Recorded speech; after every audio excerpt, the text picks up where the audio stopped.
The story you're about to hear is a compilation of documented true facts about historical characters, events, or locations. Please sit back and listen as I narrate this story to you.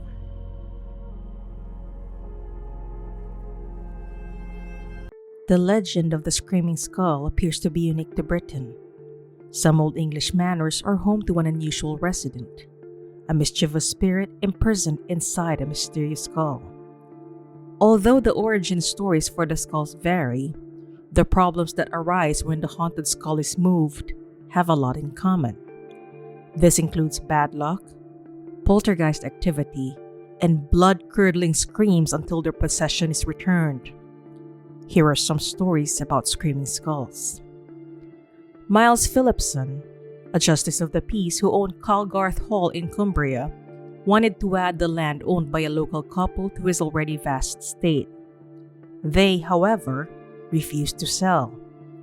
Determined to obtain the land by any means necessary, he invited them to a meal on Christmas Day, claiming that he no longer desired the land and wishing to demonstrate that there were no hard feelings. A silver cup was hidden on them while they were eating. Soldiers arrived at their farm the next day and demanded to search their humble home. Of course, the cup was discovered and they were apprehended. There was a trial, but because Philipson was the judge, the outcome was predetermined. The couple was found guilty and sentenced to death by hanging.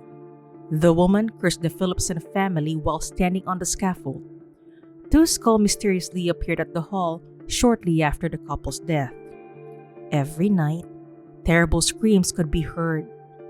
Many attempts were made to dispose of the skulls, but no matter what method was used, the skulls always returned to the hall.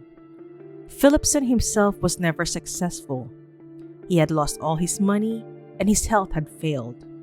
After his death, the hall passed out to his family's hands and all was quiet. The screaming skulls were eventually bricked up somewhere in the hall, where they remain to this day. The most famous of this is Bettiscombe Manor's Screaming Skull. According to legend, several centuries ago, a man named Azariah Pinney, who lived in Bettiscombe Manor, was exiled to the West Indies in 1685 for some activity related to the English Civil War. He eventually made his way back to England, bringing with him an African slave. This poor man's life was filled with adversity and he did not live long. His dying wish was for his body to be returned to his homeland. This was never accomplished and he was buried in a nearby churchyard. Azariah was forced to remove the corpse from the grave because the dead servant was groaning, making other terrifying noises, and haunting the manor so relentlessly. He kept it in the attic for a while and the body crumpled until all that remained was the skull.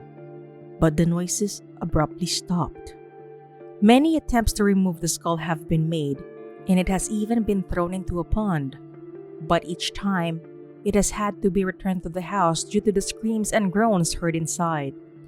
Except for the servants' skulls, all the bones from the skeleton were lost over the course of several centuries. For fear of disturbing the ghosts, the family keeps the skull in their home to this day. There are two stories that explain Wardley's Hall's mysterious skull, and they couldn't be more dissimilar. The first alleges that during Charles II's reign, one Roger Downes was a notorious rake and libertine.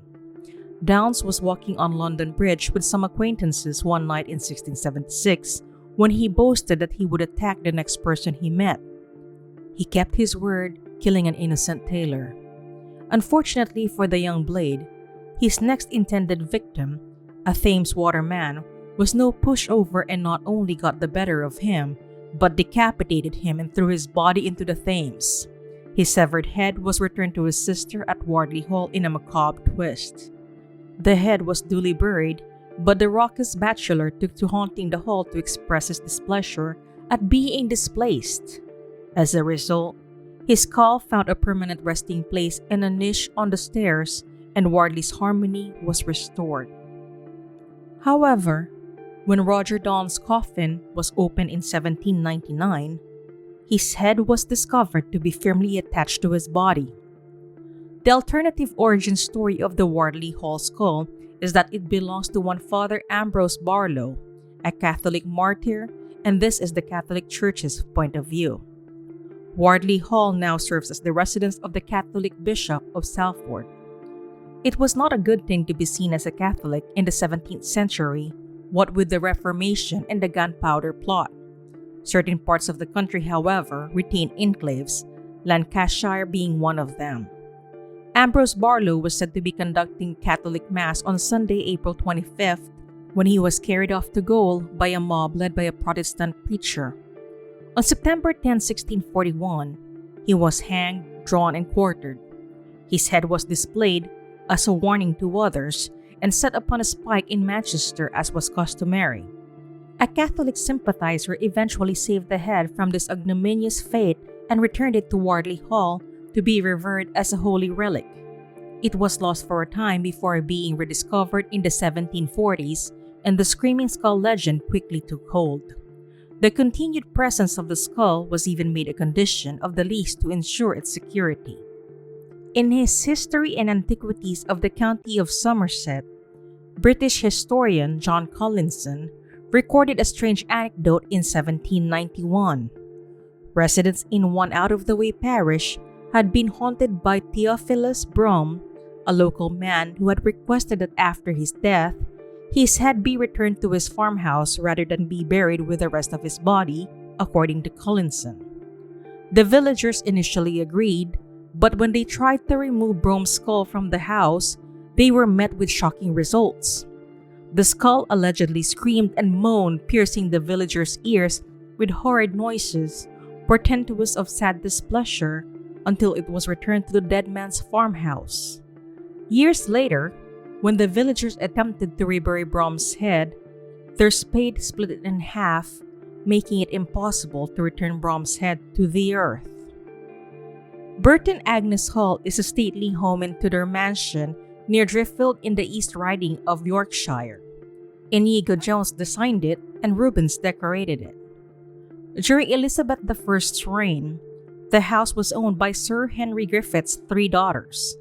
His daughters all adored Burton Agnes Hall and worked tirelessly to improve it, none more so than Anne.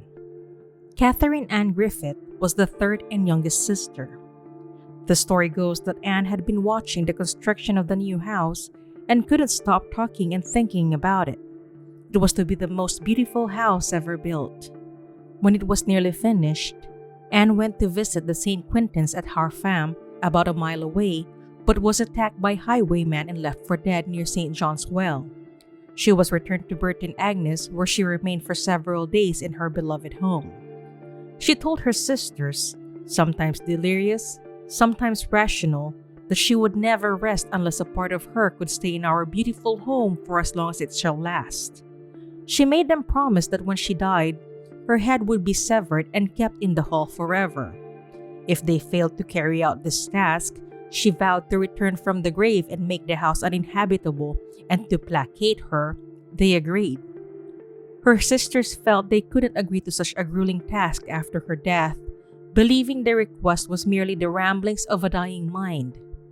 As a result, Anne's body was later interred in the family vault.